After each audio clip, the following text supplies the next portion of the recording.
Every morning, the countdown begins for the markets with meticulous research and analysis designed to help you capitalize on the trading day. Beaming live from the CNBC TV18 Motilal Oswal studio.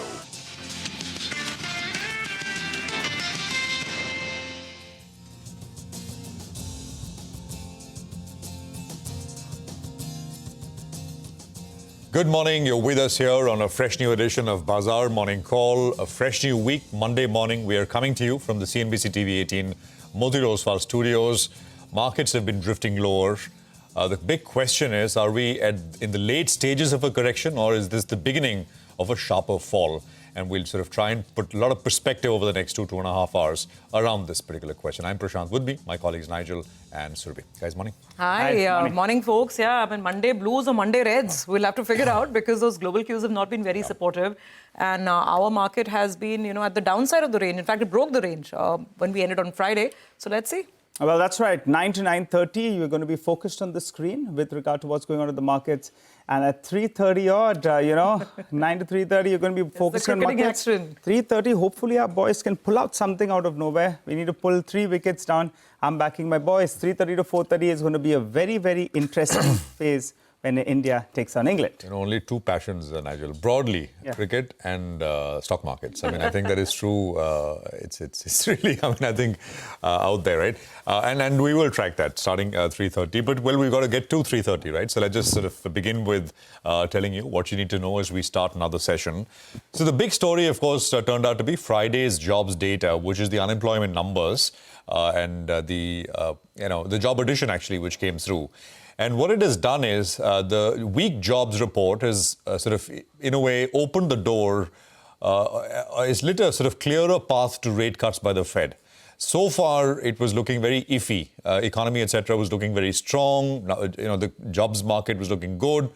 But Friday's number, I think, changes all of that. And it was pretty... the moves which came on the back of this were pretty large. So the number, 73,000 jobs added versus consensus of 114,000. So this was basically half of what the consensus said out there. By the way, you know what the lowest number in terms of estimate was for jobs addition in the month of July? 0. So it was not as if everybody was around this 114,000 number. There were those who were expecting no job additions as well, 0 job additions. But in any case, the actual compared to consensus is what matters. 2-month revision, the prior 2-month revision basically knocked out about 258,000 jobs as well. So the numbers were revised lower.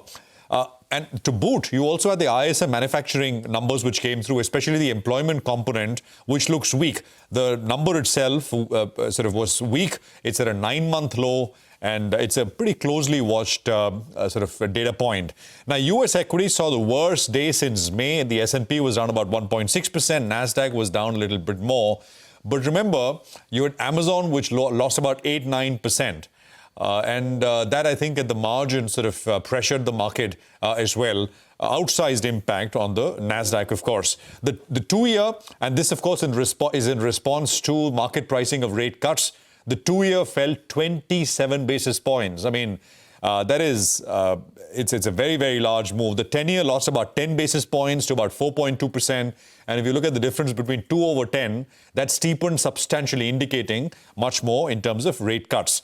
Markets now pricing in 90% chance of a rate cut in September, and it is now fully pricing in 2 cuts this year.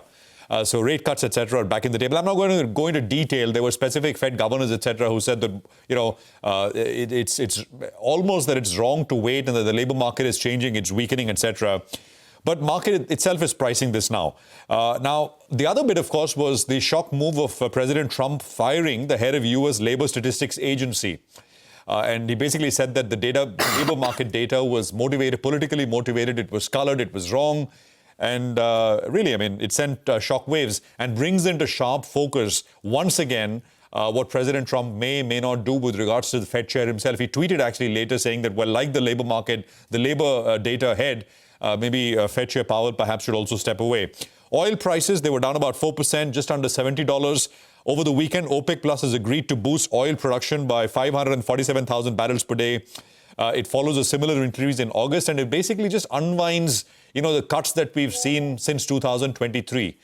So oil prices not very much moved, still around $69.5 dollars. There is the RBI policy meeting on Wednesday, day after tomorrow.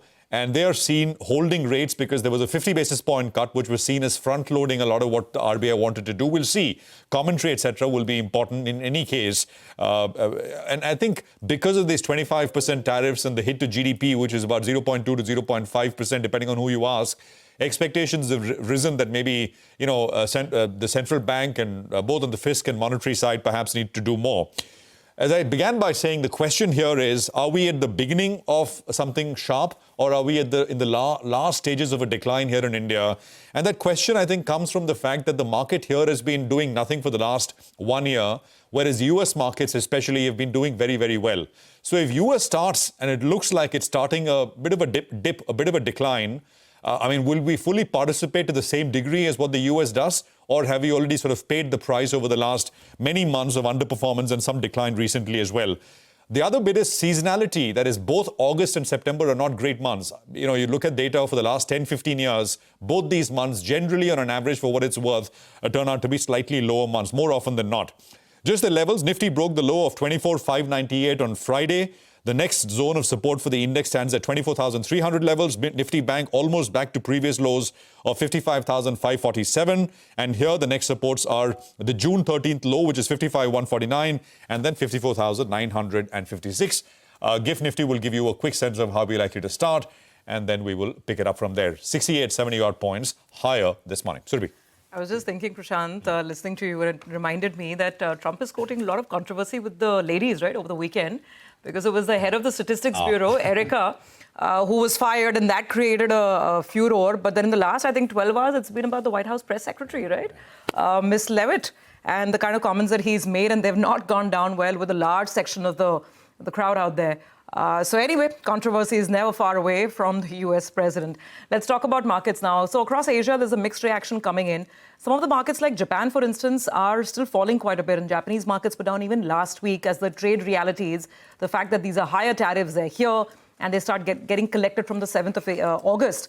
That starts to hit home. But then you have some of the other markets like Hong Kong, for instance, which are not doing too bad, flashing a little bit of green. So it's a little mixed, bit all over the place. Let's see if we start on the upside, considering that we've already lost so much over the last month. Remember, the Nifty is at a 1.5-month low after the decline, and the implied open is telling us it will probably take the positive side, and then let's see what happens from there.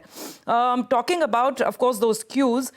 So it was the US market saw a collapse on both sides, financials and technology. Financial stocks, large banks were down between 2 to 4%, and tech shares fell across the board. Amazon, of course, was the biggest headline, down 8% on that. Earnings. Actually, the quarter that they reported was okay, but their guidance for the future quarter, the spends on AI, that is what the market got a little nervous about. On the jobs data front, I just want to place the numbers, the final tally post the revisions, because it's quite dire if you look at the numbers themselves. 73,000 is what we got for July, but after the revisions, look at what happened in May, just 19,000 jobs, just 14,000 jobs. So that's what really has caused markets to get a little nervous along with all the trade issues. Let's come to the flows here. Like I said, FPI selling has been consistent. The market is not even at the lower end. It actually broke the trading range last week with the Nifty having a close below the 24,600 mark. So the flows now, again, selling continuing. FIs sold off cash market stocks worth nearly 3,400 crores. Domestic institutions were buyer to the extent of almost 3,200 crores. That left that net sell of almost 200 crores, and that really showed up in prices in the way we closed on Friday. Now some, internal cues, local cues as well. We've got the GST numbers in. It's looking better than the previous month. The gross numbers show the GST collections for July are up 7.5%. But net of the refunds, if you look at the net number, then that's not that encouraging. Net of refunds, GST collections have grown only 1.7% in July. So keep that in mind. A lot of the India-US trade negotiations overtures, they'll continue to dominate the headlines. And here's the latest. Sources are telling us that Indian oil companies will be increasing their US imports substantially over the next couple of months. In fact, the talk is that, the increase is going to be as much as 150%. Right now, US's share in our crude import basket is 3%. It's already gone up to 8% in July and is expected to inch up further. So will these overtures help, bring down that 25% tariff number? We'll see. earnings. Now, that's, of course, the most critical aspect for the market to focus on. Here's what Motilal Oswal is saying, that the companies that have reported so far, 38 Nifty companies, the growth is 7.5%. They've already cut their FY26 EPS by about 1.1%. And there are lots of earnings reactions on the radar today. ITC is a mixed bag. The cigarette volume growth is great, but the margin has been hit big time for ITC. So watch out for this one. A couple of, giants, MNC giants on the capital goods fronts like ABB and Honeywell, numbers are not that inspiring. There's a big margin compression for both ABB India, 600 basis points, and 400 basis points that Honeywell has reported. So watch for this. Federal Bank is a mixed bag. MCX is not looking too bad. Sequentially, there's a lot of improvement with MCX on a number of parameters, and we'll talk about that as we get to our top 10 segments. But plenty to keep us busy, including those earnings today. Nigel. Well, the Nifty structure actually has got punctured, because on a day-to-day basis, you're seeing that we end closer to the low point of the day, and the intraday charts as well are a little bit worrying. So the structure is punctured, but it could possibly be that bounce, long-awaited bounce, is very, very close, or it's in the offing as well. Why do I say that? Well, the FI short positions in percentage terms, they are at the highest that we have seen since March 2023. And the RSI has now come down to around 36. Remember, a few trading sessions ago, it was above that 50-odd mark. We normally get into an oversold zone when the RSI comes down to around 30. So keep that in mind. Let's focus on the first point, though, with regard to the short positioning. Percentage terms, we're at around 91.4%, which is the highest we have seen since March 2023. And from there, we did see a bit of a bounce. So the hope is this time around as well, it plays out that. In absolute terms as well, in Friday's trading session, the FI net short positions, well, it went up by close to around 20,000 contracts. That's just in Friday's trading session, while the client long positioning as well went up by close to around 10,000 contracts. The FI net short positions, remember, they see peak levels of closer to around 2 lakh contracts. So we are some distance away in absolute contracts, but in percentage terms, we're already at around 91.5% or thereabouts. Moving to the PCR, that's the other indicator that had moved to an oversold zone, and on that day we saw a bounce from the lows. It's at around 0.75. Normally, it moves to around 0.65 and then sees a bounce. So today, intraday, since we're seeing a lot of call writing, if you see that mark, the combination of the shorts, the RSI, as well as the PCR moving down to sub that 0.7 odd, it could give you an opportunity for a tactical rebound just in an intraday. So keep that in mind. Call writers continue to, rake in the money. They are writing aggressively, eating into the premium. 24,800 call, 24,700 call. Massive open interest built up. And now the 24,200 put, that's opening up. So there was a mix of activity, but there was some buying as well. We're seeing, looking at taking a bit of a position and buying 40 rupee premium, pocketing that, and looking at the Nifty declining. That's what the put buyers would be thinking. Levels that we're looking at, near-term resistance, 24,850. That was a bit of a support that's got broken. So near term, that's going to be the level. And on the downside, the 100 DMA now comes into being. Before the 200 DMA is closer to around 24,000 odds. So in the near term, the 24,400 mark, you don't want to see that getting punctured. Well, the Nifty Bank, well, that's broken down after leading, the up move. It's trading below the 20 as well as the 50 DMA. So these are the resistance zones for the Nifty Bank. You'll want to see it get past that. But the IT index, that's the one that I'm going to be looking at. And is it forming a bit of a bottoming showing? Why do I say that? Because if you look at the IT index and you compare it with the Nasdaq, on a valuation parameter, it trades at a discount. Now, the valuations have got to a discount of around 20%. Normally we see it bottom out at around 30%. So that's one data point if you compare the discount with history with the Nasdaq. And the other point you're looking at is the IT index with the Nifty. And out there, the valuation premium has come down to around 15%.